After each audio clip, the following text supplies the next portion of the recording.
ओम श्री गुरुवे नमः। हमारे यहाँ शास्त्रों में विवाह को परिभाषित किया गया है कि तद्दिदम विपर्यासेन संबंध नयनम विवाहम। इसका अर्थ होता है कि दो विपरीत गुण वालों का लोक कल्याण हेतु एक हो जाना। इस पर हम गौर करें कि स्त्रियों में कुछ खास गुण होते हैं, पुरुषों में कुछ खास गुण होते हैं। तो संसार यात्रा के लिए जितने गुणों की आवश्यकता हो सकती है, ये दोनों मिलकर ही उसको पूरा कर पाते हैं।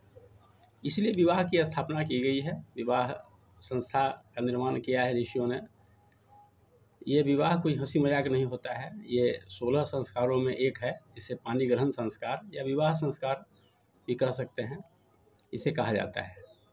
यह दो लोगों का, दो विपरीत स्वभाव वाले लोगों का विपर्यासेन संबंध नयनम विवाहम, दो विपरीत स्वभाव वाले लोगों का एक हो जाना, बस यही होता है विवाह। और इसका उद्देश्य है जीवन यात्रा को सफल करना। और इसके अंतर्गत आप स्पष्ट जान लें कि काम सुख जो है यह इसका बाई प्रोडक्ट है। जैसे आप आम का पेड़ लगाते हैं, क्यों? फल खाने के लिए। और उसके साथ साथ जो आपको छाया मिल जाती है या लकड़ियाँ मिल जाती है, वो क्या है? इसका बाई प्रोडक्ट होता है। कोई कहे कि हम छाया के लिए आम का पेड़ लगाए हैं, तो ऐसा ये मानने की बात नहीं है। कोई भी व्यक्ति आम का पेड़ लगाता है फल खाने के लिए। उसी तरह से दो स्त्री और पुरुष मिलते हैं कि लोक कल्याण करते हुए जीवन यात्रा को पूरी करें, विश्व कल्याण के लिए एक हो जाएं। यही होता है विवाह का अर्थ। और बाकी जो भी अर्थ है इसका बाई प्रोडक्ट होता है। इस बात को हम जानें। और अभी विवाह शादी का सीज़न चल रहा है, इसमें जो पंडित आते हैं विवाह कराने, उनका भी यह फर्ज बनता है कि इस चीज़ को परिभाषित करें।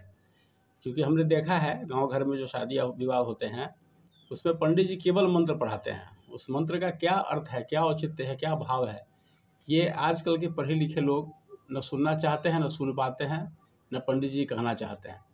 बल्कि ये दोनों का फर्ज है। पंडित जी का भी कर्तव्य है कि उसको समझावें, और जो विवाह करने के लिए विवाह मंडप पर बैठते हैं, उनका भी काम है, उनका भी यह फर्ज बनता है कि इस चीज़ को गौर से सुने।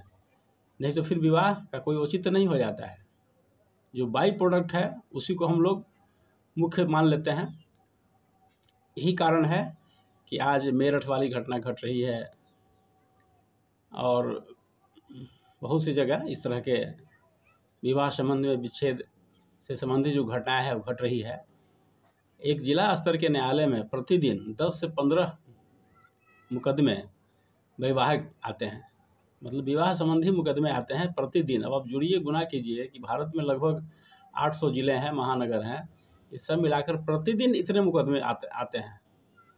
तो इसका मतलब है कि विवाह संबंध अच्छा ढंग से नहीं बनाया जा रहा है। इसका यही कारण है, दूसरा कुछ नहीं है। इसमें पंडितों की भूमिका बड़ी महत्वपूर्ण होनी चाहिए, और जजमान की भी भूमिका अर्थपूर्ण होनी चाहिए। नहीं तो फिर यही सब घटनाएं घटती रहेंगी और हम सब कारणों की गहराई में नहीं जाएंगे कि ये समस्या आती कहाँ से है।